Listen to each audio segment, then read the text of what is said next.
दोस्तों आज हम बात करने वाले हैं हमारे देश भारत के इतिहास के बारे में। जी हाँ दोस्तों, भारत को एक समय सोने की चिड़िया के नाम से बुलाया जाता था और उस सोने की चिड़िया को एक अंग्रेज़ी कंपनी आकर पिंजरे में डाल के बंद कर दिया था और उस अंग्रेज़ी कंपनी का नाम था east India company. East India company एक ब्रिटिश कंपनी थी जो भारत में व्यापार के लिए आई थी और धीरे धीरे भारत के ऊपर ही रूल करने लगी। दोस्तों, ब्रिटिश से पहले मुगल्स अपने देश को रूल करते थे। अब आइए जानते हैं इस कंपनी के बारे में। ये कंपनी पहले व्यापार शुरू कर चुकी थी सूरत में। सूरत सीपोर्ट के द्वारा वो भारत में प्रवेश किए थे। 1612 में मुगल के महाराजा जहांगीर ने उन्हें भारत में व्यापार शुरू करने की अनुमति दी और उनकी पहली फैक्ट्री सूरत में बनाने की भी अनुमति दी। अंग्रेज़ों ने भारत के महाराजाओं के लिए गिफ्ट प्रेजेंट करना और उन्हें फाइनेंशियली सपोर्ट करना शुरू कर दिया था और इसी तरीके से अपने महाराजाओं को अंग्रेज़ इम्प्रेस करते थे और उन्हें काफ़ी सारा एडवांटेजेस भी मिल जाता था। और इसी तरीके से उन्होंने दक्षिण भारत के विजयनगर एम्पायर को भी इम्प्रेस कर दिया था और उन्हें परमिशन मिल गया था साउथ इंडिया में व्यापार शुरू करने का। और वो इसी तरीके से अपना व्यापार मद्रास, बॉम्बे, कलकत्ता और सूरत में स्टार्ट किए थे। अगर ध्यान से उनके प्लान को देखा जाए तो ये पूरे भारत के कोस्टल एरियाज है। अगर आपको एक कंट्री को ऑक्यूपाई करना है तो पहले उनके कोस्टल एरियाज को कंट्रोल करना पड़ेगा, जैसे उन्होंने अभी किया। और अब ब्रिटिश ने अपना ओन प्राइवेट आर्मी रखना शुरू किया था। और आपके मन में ये सवाल आया होगा कि इनको ओन प्राइवेट आर्मी रखने की परमिशन किसने दी? तो दोस्तों उसका आंसर है अपने ही महाराजाओं ने उनको ओन प्राइवेट आर्मी रखने की परमिशन दी थी, क्योंकि उस समय मुगल्स अपने देश को रूल कर रहे थे। मुग़ल किंग्स अपने देश के बारे में ज़्यादा इंटरेस्ट नहीं दिखाते थे और अपने देश के बारे में ज़्यादा सोचते नहीं थे। वो लोग सिर्फ अपने सुल्तान सीट को एंजॉय करते थे। एक फॉरेन कंपनी अपने देश में व्यापार के लिए आए हैं तो उनकी सेफ्टी और प्रोटेक्शन के बारे में किंग्स को ध्यान रखना था। उन्होंने ऐसा नहीं किया, तो इसी बात का फ़ायदा उठा के ब्रिटिश ने अपने किंग्स को कन्विंस कर दिया ओन प्राइवेट आर्मी रखने के लिए और अपनी ओन प्राइवेट आर्मी को मद्रास, बॉम्बे, कलकत्ता में भेज दिया गया था। 2.5 लाख उनकी स्ट्रेंथ थी 1844 में और उनमें से कुछ लोग अपने ही लोग थे जो ब्रिटिश आर्मी में शामिल हो गए थे। अंग्रेज़ों ने इस बात का भी फ़ायदा उठाया था। वो बात यह है कि जो अदर फॉरेन कंट्रीज़ अपने ऑपोजिट कंट्रीज़ पर हमला करते थे उन कंट्रीज़ को जीतने के लिए, पर अपने इंडियन किंग्स ऐसे नहीं थे। इंडियन किंग्स इस बारे में सोचते नहीं थे। वो लोग अपने नेबरहुड किंगडम्स और अपने ही लोगों पर वो लोग लगातार हमले करते थे उन किंगडम्स को जीतने के लिए और ऐसे बैटल्स ने मुग़ल एम्पायर को भी वीक बना दिया था। 1634 और 1635 में मुग़ल वर्सेस सिख एम्पायर का वॉर हुआ था। इस बैटल में सिख ने मुग़ल को बुरी तरह से हरा दिया था और मुग़ल्स को इस बैटल में काफ़ी सारा लॉस हो गया था।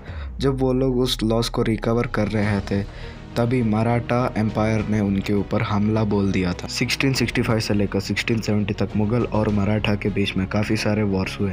हिस्टोरियंस ये कहते हैं कि औरंगज़ेब ने अपना काफ़ी सारा समय इन बैटल्स को लड़ने में ही गुजारा है और ऐसे कई सारे लोग थे जो अपने नेबरहुड किंगडम्स पर हमला करते थे उन किंगडम्स को जीतने के लिए और ब्रिटिश ईस्ट इंडिया कंपनी उनकी सपोर्ट करती थी।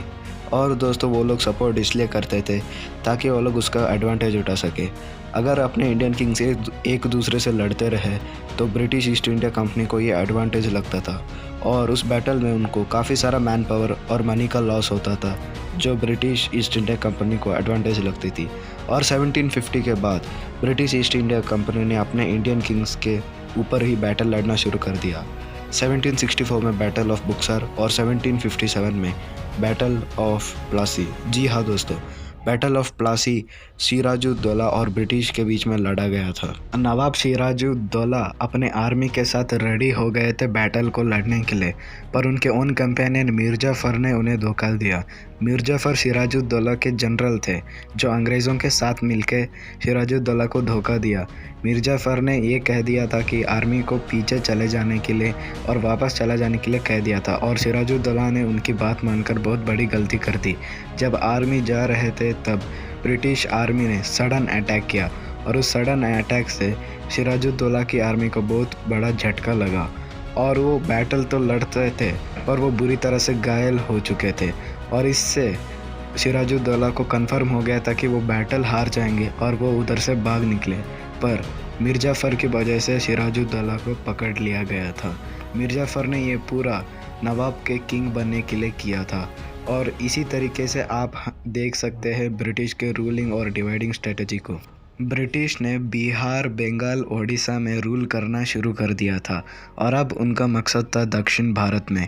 दक्षिण भारत में वो लोग मद्रास और बॉम्बे को कंट्रोल करना चाहते थे और उन्हें रूल करना चाहते थे और उसी प्रोसेस के लिए उन्होंने मैसूर पर वॉर डिक्लेयर्ड कर दिया था। मैसूर किंग्स और ब्रिटिश के वॉर को हम एंग्लो मैसूर वॉर के नाम से जानते हैं, जो 1767 से लेकर 1799 तक चली। फर्स्ट एंग्लो मैसूर वॉर में हैदर अली ने ब्रिटिश आर्मी को सक्सेसफुली डिफीट कर दिया था। वो मद्रास को जीतने वाले थे और उन्हें वही चैलेंज करने वाले थे। हैदर अली द ग्रेट टीपू सुल्तान के पिताजी है और सेकेंड एंग्लो मैसूर वॉर में टीपू सुल्तान और हैदर अली दोनों मिलकर वॉर लड़ने शुरू कर दिया था, जिसमें हैदर अली की मौत हो गई थी और उनके पिताजी के मौत के बाद भी टीपू सुल्तान ने वॉर कंटिन्यू किया था।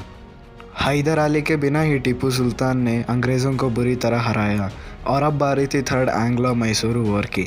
थर्ड एंग्लो मैसूर वॉर के कुछ रीज़न हैं और वो रीज़न है तिरुवनंतपुरम, कैपिटल ऑफ केरला। टीपू सुल्तान ने तिरुवनंतपुरम में कुछ एरियाज ऑक्यूपाई किए थे जहाँ पे ब्रिटिश का राज चल रहा था। ब्रिटिश ने यह सोचा अगर इस टीपू सुल्तान ने इस एरिया को ऑक्यूपाई कर लिया तो हम इधर रूल नहीं कर सकते, इसलिए उन्होंने थर्ड एंग्लो मैसूर वॉर का भी घोषित कर दिया, जिसमें उन्होंने हमला किया था श्रीरंगपट्टनम फोर्ट पर।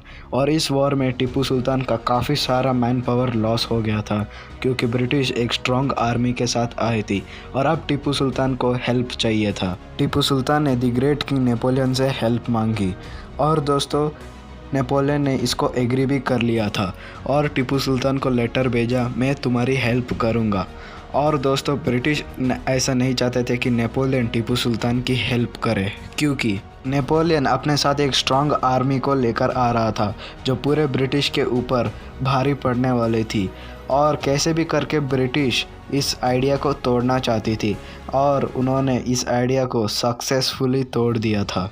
1799 last and fourth Anglo war of Mysore, ये टीपू सुल्तान की आखिरी बैटल थी। ब्रिटिश ने श्रीरंगपट्टनम फोर्ट पर फिर से हमला किया और उनके डोर्स तोड़कर टीपू सुल्तान को बुरी तरीके से घायल किया, पर अपना टाइगर ऑफ मैसूर ने अपने लास्ट ब्रेथ तक लड़ने की कोशिश की और ब्रिटिश को हराने की कोशिश की, पर टीपू सुल्तान इस काम में असफल रहे और उस बैटल में टीपू सुल्तान की मौत हो गई। टीपू सुल्तान की डेड बॉडी श्रीरंगपट्टनम फोर्ट में पड़ी मिली और उनकी वही समाधि भी कर दी गई।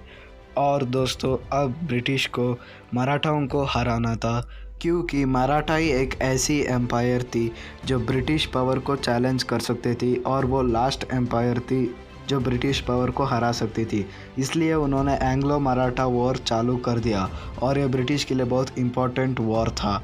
और फर्स्ट एंग्लो मराठा वॉर 1775 से लेकर 1782 तक चली, जिसमें मराठा ने ब्रिटिश को हरा दिया था और ब्रिटिश की काफ़ी सारी मैन पावर लॉस हो गई थी। पर भी ब्रिटिश ने सेकेंड एंग्लो मराठा वॉर घोषित कर दिया क्योंकि ब्रिटिश को मराठा एम्पायर को हराना ज़रूरी था, तो इसलिए उन्होंने सेकेंड एंग्लो मराठा वॉर में मराठाओं को हरा कर राजस्थान, ओडिशा, गुजरात को ऑक्यूपाई कर लिया था, जहाँ पे वो लोग रूल कर रहे थे।